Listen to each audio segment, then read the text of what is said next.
Hello, my name's Dylan, and today's review is King's Road from Grail Games. So, what's this game about? Like a king on an epic quest, killing dragons and such? No.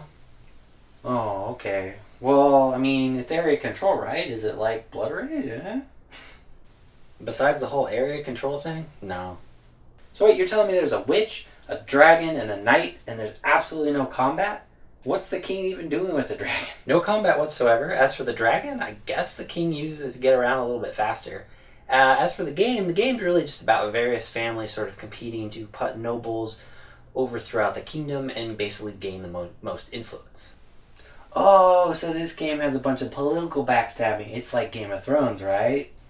Yeah, that's exactly what's going on, in your imagination.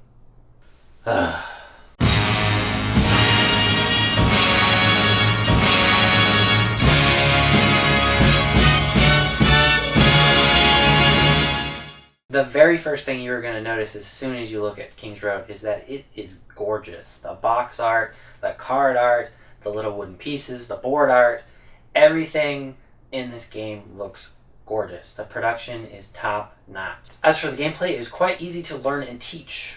All players are going to have a hand of cards. All players share the exact same set of cards.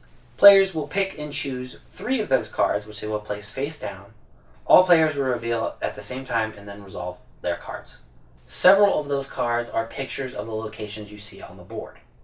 If a player chooses to play one of their location cards, they are able to place one of their influence markers on that area on the board. The remaining 3 cards in every player's hand are special. Let's start with the knight. The knight must be played last of the 3 cards that you choose. And basically what the knight does is the knight allows you to place a second influence marker into the territory of your second played card. After the knight card has been resolved, that card returns to your hand. The second special card, the witch. The witch must be played first. When all players begin to reveal their card, reveal the witch card. You can take the 3 cards that you played and play 3 new ones based on what everyone else has played. Be warned though, once you use the witch card, you must discard it from the game and you never get to use it again. Third is the dragon card. The dragon card makes it so that the next zone will be scored along with the current zone. At the end of each round, normally 1 zone is scored. If a player plays a dragon card, then the next zone will be scored as well. If 2 players play 2 dragon cards, then the following zone after that will also be scored. And so forth and so on, depending on how many players you're playing with. As for scoring zones, it's really quite simple. Majority is the winner. The winner places one of their influences markers there as a noble. You can flip it over to show the symbol or not, depending on how you're playing, and that just signifies that they have 1 noble there. The top player will get the top score, the second player will get the second score, the third player will get the third score, and then so forth and so on, depending on the zone. If there are any ties, the place scored, let's just say first in this example, does not get given out, but both players will receive the second place score. Depending on the amount of players, you will keep going down the score list.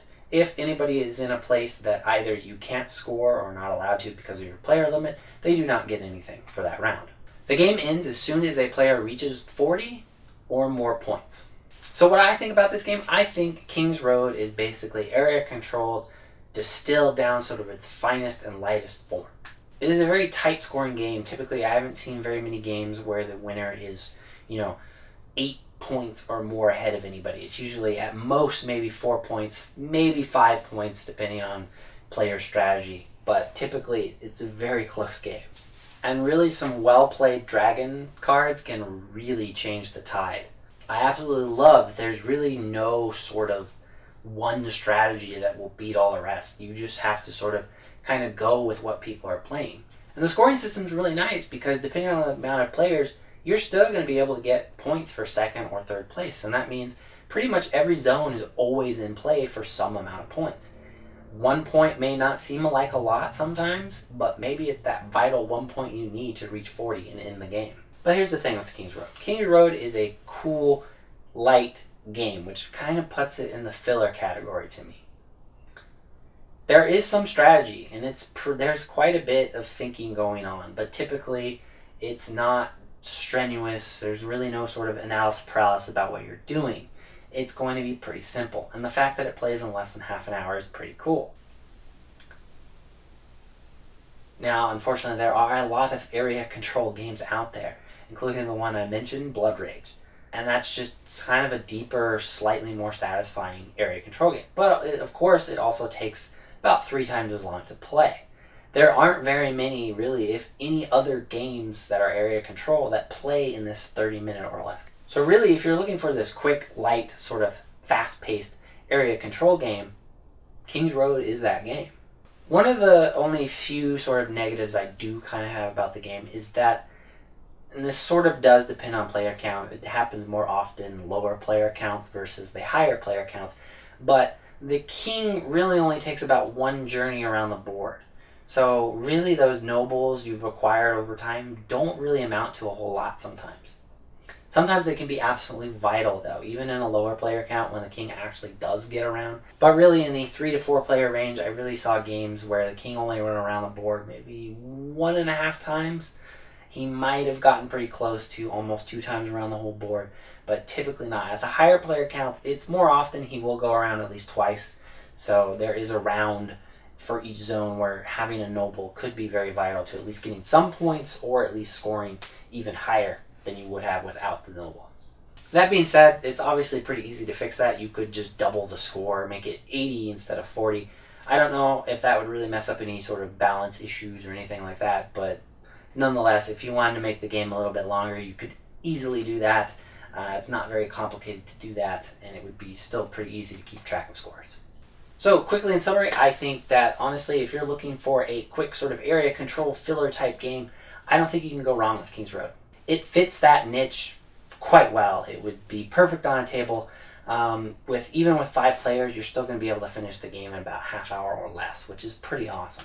That about does it for this review. I hope you enjoyed it.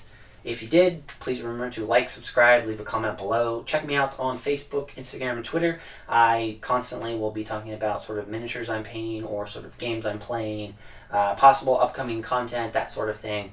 And if you really enjoyed this review, feel free to check out my Patreon and contribute any amount that you wish, or don't. That's both perfectly alright as well. Catch you next game night. Bye.